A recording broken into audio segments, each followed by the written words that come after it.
friends, Heidi here from Rain Country. God is good all the time, and as promised, I'm here to do that video where I'm talking about my infused oil for the skin cream and how I make the skin cream itself all in one video instead of having two separate videos. So that'll make it a lot easier for everyone, on top of the fact that there are some updates on both the way I make it and some other ideas for people that might be interested in just looking into some other recipes for themselves. Now, again, this is my own personal recipe. Everybody's going to have their own thing they like to add or use, and that's totally fine. I'm just sharing with you what I've been making for years and what works best for me personally.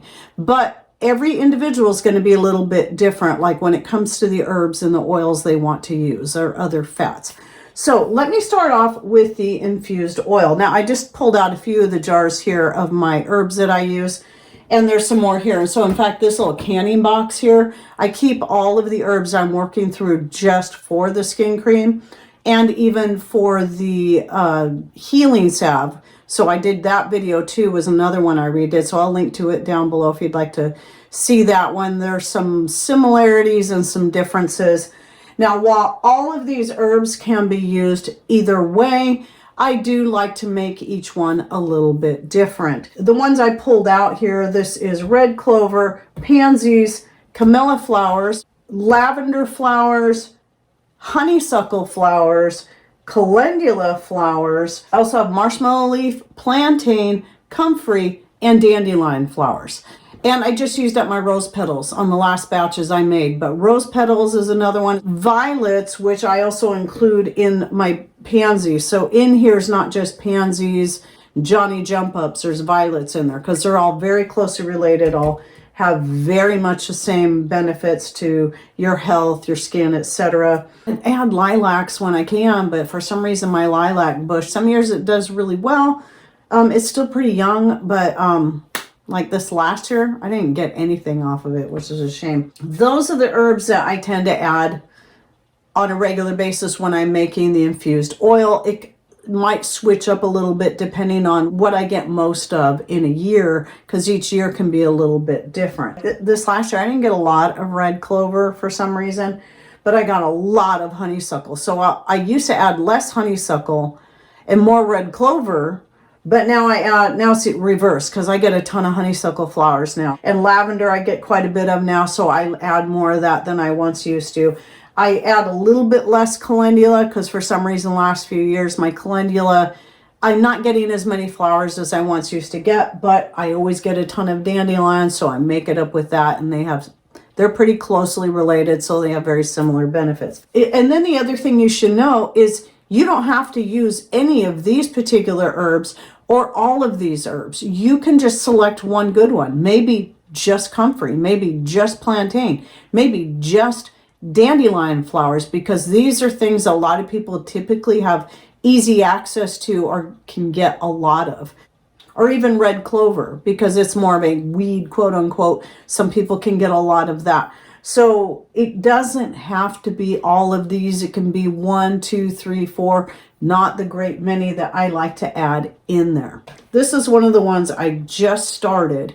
And when I'm creating my oil, you can actually see better here, because this one I made back in March of 2025. And now that it's been well infused and the herbs have all settled, this is about how full I fill my jar full of herbs. So whatever it is you're using, I just get myself to where I've got about the jar about halfway full of the dried herb. I do not strain the herbs out of the oil until I need to. I just leave it in there so it can infuse for as long as possible. What I have found with oils especially, the longer you let them infuse, the more you're getting out of those herbs. And how I look at it is the darker in color the oil gets, that tells me it has infused more. Anyway, I fill up my quart jar. You can do a bigger jar if you want. And then I top it off with my oil. In this case, I use avocado oil. If I was just making it for myself, I'd probably do something a little bit different. But In this case, I just stick with the avocado oil. It's got a long shelf life. It's far less likely to go rancid than something like an extra virgin olive oil. That's some of the reasons why. So I just start pouring it over the herbs and let it kind of bubble up a little bit. Take a chopstick, stir it in, and then top it off some more. And I might have to do that a few times as the oil settles down into the herbs and all the air bubbles come out, and then it starts absorbing some of that oil, and then I just top it all the way off to the top. Then I put my lid on and my band, and in this case I like doing a slow natural infusion without added heat, just because some of the herbs I'm using in here are going to be more delicate. I don't like to add heat to it. You can do that if you want, and certain herbs can handle that. I just prefer not to do that. I just keep them in the warmest room in the house, in also a place that is less likely to get direct sunlight, because I want to keep them as unadulterated as possible. And then I let them infuse for a very minimum of 2 months, but in my personal opinion, I say at least 6.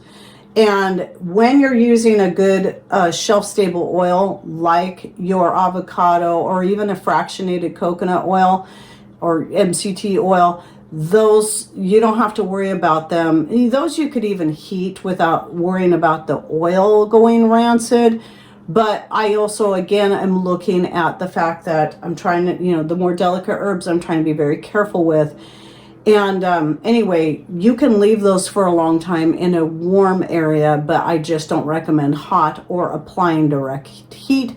My personal opinion. I know some people like using those special machines that macerate the herbs, stir them up, and add heat to it. That's got to be entirely up to you. I would look into the herbs that you're going to use and the heat setting that you need to put it at so it doesn't damage those. I mean, you got to keep in mind, I did dehydrate all these. Most herbs I dehydrate at 110 to 115 degrees. I don't go any higher than that for the same reason. I don't want to damage their benefits. Because of that though, because of the long infusion time, I always have quite a few jars going. In fact, this last batch, I just went ahead and did 2 jars at a time so I can stay ahead. Because I sell my skin cream, I don't add castor oil to it, but this is a great option. You can mix a less viscous oil with your castor oil. I think that is, even though some people will infuse with castor oil alone, that's not my personal preference because of just how thick it is to use it straight, and because I believe the thickness, I believe a less viscous oil, one that's not as thick, is going to help extract better. And when you mix the two together, that really helps, in my personal opinion. Now, I haven't done any research on this. This is just my personal opinion based on other things I've done in my experience. But yes, castor oil is a great addition, just like you can use in your healing salve. And I now add castor oil to my joint and muscle rub and to my hair oil because of the benefits it has in that way, but I don't sell those.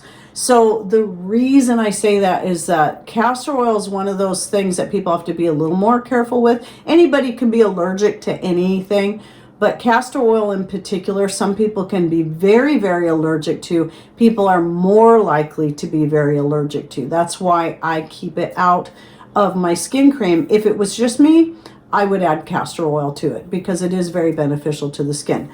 Some other options would be like grapeseed oil. I already mentioned the fractionated coconut oil, MCT oil, or even almond oil. I haven't looked specifically to see how shelf stable or heat tolerant almond oil is, but I think it is a great option for the skin. But again, the main reasons I choose avocado oil is because of it is very beneficial to the skin and because it's very heat tolerant. Now, let's get on to making the skin cream. So this is where I do like to use my digital scale, even though I now have an analog scale that I absolutely love. But because of all the measuring I do with this, it's a lot quicker and easier for me to do this and just get it done, because you just press this button here and it zeroes it out, so you can calibrate it just with a push of a button. So here's where some of the changes come in the way that I do the skin cream itself. The ingredients are all the same, but I do the whole process a little bit differently. So what I'll do is I'll measure out my infused oil first into a separate measuring cup. And when I'm doing this, I'm making 20 ounces at a time. So 20 ounces can fill 6 tins like this, 4-ounce tins, or 3 of your glass canning jars like this, or even 6 4-ounce canning jars if you wanted to go that route. For me, I always just do it in this. I use the tins because these are safer to ship. So just so you know, so the total amount of stuff that I'm adding in there is going to be 20 ounces-ish. Sometimes I tend to go a little bit more with certain, as you'll see in these pictures. So with the oil, it might be more like 8.15 ounces. And then I set that aside and measure out in a bigger measuring cup on its own. I measure out 8 ounces of coconut oil. If you're using a fractionated coconut oil, you can increase the amount of that oil you're using and not add the coconut oil separately. I've considered trying it, but I'm afraid to change up my recipe because I'm so happy with that as it is. And I've had so many clients that are very, very pleased with my skin cream the way it is now. So I'm not willing to change it. But the benefit of doing it that way is you actually increase the amount of the herb infusion that's in the skin cream itself. But I'm going to cover that in a bit because I do my measurements a little bit differently. So we had the 8 ounces of infused oil, then I do the 8 ounces of coconut oil, and in this case I use the unrefined, the virgin coconut oil, the one that still has this scent and flavor to it of coconut. That scent isn't going to come through in the skin cream, so if you don't like that scent, don't worry about it. You're not really going to notice it with everything else in there. In fact, you probably won't notice it at all. I don't.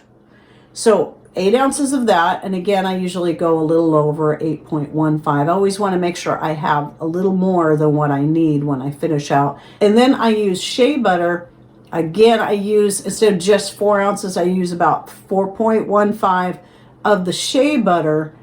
And each time between each measurement, because I'm putting all that into the same measuring cup, I calibrate it in between each one so that it goes back to 0. So I don't have to worry about doing the math in my head. Just calibrate it in between each one, but you can just add it up. So if you're starting off with 8 ounces of coconut oil, 4 ounces of shea butter is going to take you to 12 ounces. But since I always add that little bit, that's the other reason I like to calibrate it, so I don't have to worry about that, fraction of an ounce.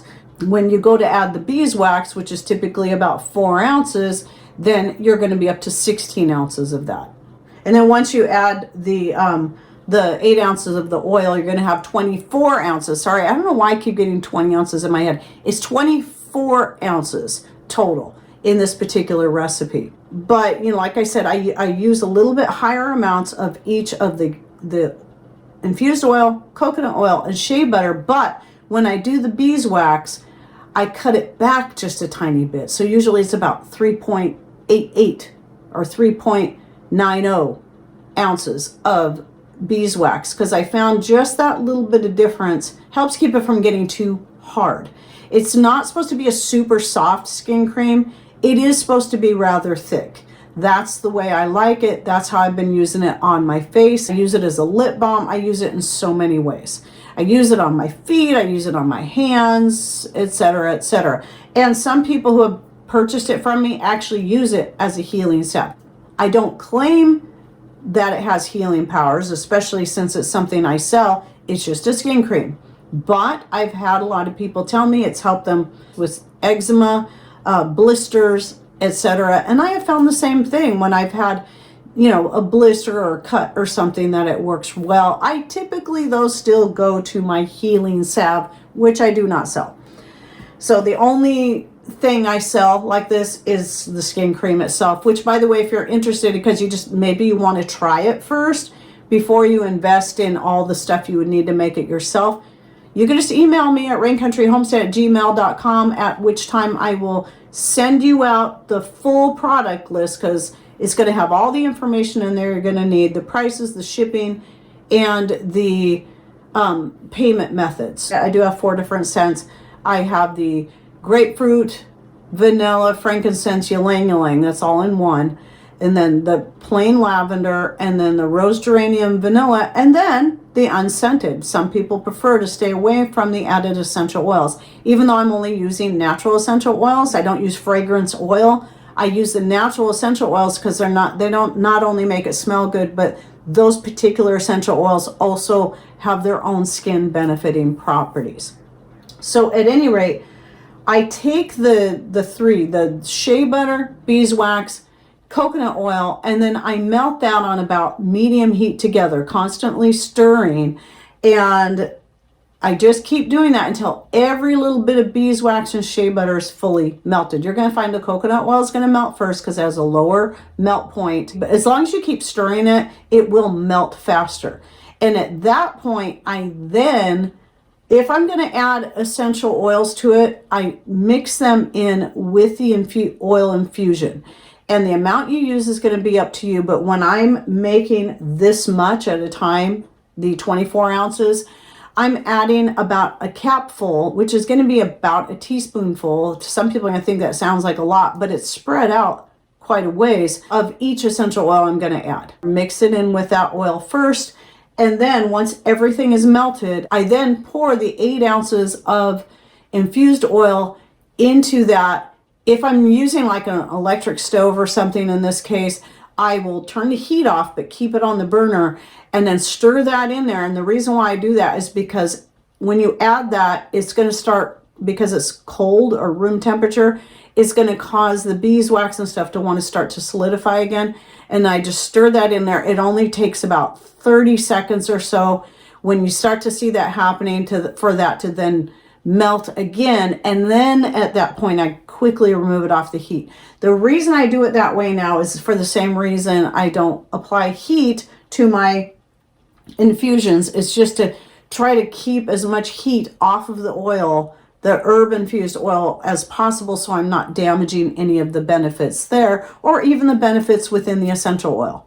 So just getting it mixed in there good, and then I'll fill my tins or my jars. In this case, this last batch I made, I only did 4 tins because I wanted to have another whole jar. And I still had a little extra, then topped off the jar that I'm currently using that way.